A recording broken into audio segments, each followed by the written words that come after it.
তিস্তার পানি নয়, মহাপরিকল্পনা নিয়ে আলোচনা হয়েছে বললেন প্রধানমন্ত্রী। প্রধানমন্ত্রী শেখ হাসিনা বলেছেন, তিস্তার পানি বণ্টন নয়, মহাপরিকল্পনা নিয়ে আলোচনা হয়েছে। বাংলাদেশের বিশ্বস্ত বন্ধু ও আঞ্চলিক অংশীদার ভারত। দেশটি বাংলাদেশের সঙ্গে আরও গভীরভাবে কাজ করার আগ্রহ প্রকাশ করেছে।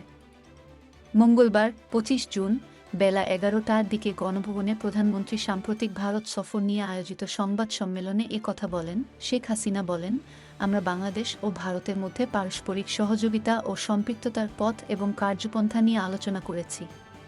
আমরা আমাদের দুই দেশের এবং জনগণের কল্যাণের জন্য আন্তরিকভাবে সহযোগিতা করার বিষয়ে সম্মত হয়েছি। প্রধানমন্ত্রী বলেন, ২১ জুন দিল্লির পালাম বিমানবন্দরে আমাকে বর্ণাঢ্য অভ্যর্থনা ও সাংস্কৃতিক অনুষ্ঠানের মাধ্যমে স্বাগত জানানো হয়। ওই দিন সন্ধ্যায় ভারতের পররাষ্ট্রমন্ত্রী ড.এস. জয়শঙ্কর আমার সঙ্গে সাক্ষাৎ করেন। এছাড়া ভারতের একটি ব্যবসায়ী প্রতিনিধিদল আমার সঙ্গে সাক্ষাৎ করে এবং দ্বিপাক্ষিক ব্যবসা-বাণিজ্য প্রসারের সম্ভাবনা ও পন্থা নিয়ে আলোচনা করে। এ সময় আমার সফরসঙ্গী ব্যবসায়ী প্রতিনিধিদলও আলোচনায় অংশ নেয়। তিনি বলেন, ২২ জুন রাষ্ট্রপতি ভবনে আমাকে ভারতের প্রধানমন্ত্রী নরেন্দ্র মোদী আনুষ্ঠানিক রাষ্ট্রীয় অভ্যর্থনা জানান। সেখানে তার উপস্থিতিতে আমাকে গার্ড অব অনার প্রদান করা হয়। এরপর আমি রাজঘাটে ভারতের জাতির পিতা মহাত্মা গান্ধীর সমাধিতে তার প্রতি শ্রদ্ধা নিবেদন করি। শেখ হাসিনা বলেন, দুপুরে ভারতের প্রধানমন্ত্রী নরেন্দ্র মোদীর সঙ্গে আমার একাধিক বৈঠক হয়। ঐতিহাসিক হায়দ্রাবাদ হাউসে বাংলাদেশ ও ভারতের মধ্যে দ্বিপাক্ষিক বৈঠক অনুষ্ঠিত হয়। আমি বাংলাদেশ প্রতিনিধি দলের নেতৃত্ব দিই। অন্যদিকে ভারতীয় প্রতিনিধি দলের নেতৃত্ব দেন নরেন্দ্র মোদী। তিনি আরও বলেন, ২০২৪ সালের জানুয়ারি মাসে দ্বাদশ জাতীয় সংসদ নির্বাচনের মাধ্যমে আমাদের নতুন সরকার গঠনের পর এটিই ছিল কোনো দেশে আমার প্রথম দ্বিপাক্ষিক সফর।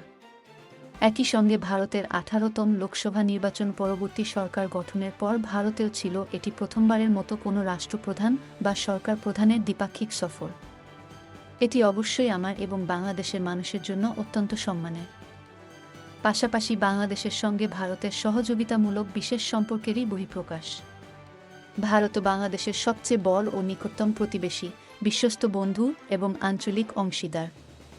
১৯৭১ সালে মহান মুক্তিযুদ্ধের মাধ্যমে যে সম্পর্কের সূচনা হয় তাকে বাংলাদেশ সবসময়ই বিশেষ গুরুত্ব দিয়ে আসছে। সাম্প্রতিক বছরগুলোতে দুই দেশই রাষ্ট্রের সর্বোচ্চ পর্যায় সহ উচ্চ পর্যায়ের মধ্যে যোগাযোগ ও সহযোগিতা অব্যাহত রেখেছে। শেখ হাসিনা বলেন, ভারতের টানা ৩ বারের নির্বাচিত প্রধানমন্ত্রী নরেন্দ্র মোদী এবং তার নবগঠিত মন্ত্রিসভার শপথগ্রহণ অনুষ্ঠান গত ৯ জুন অনুষ্ঠিত হয়। সেই অনুষ্ঠানে যোগ দিতে আমি ৮ থেকে ১০ জুন নয়াদিল্লি সফর করি। সেখানে প্রতিবেশী দেশগুলোর রাষ্ট্র ও সরকার প্রধান সহ অনেক বিশিষ্ট ব্যক্তি আমন্ত্রিত ছিলেন।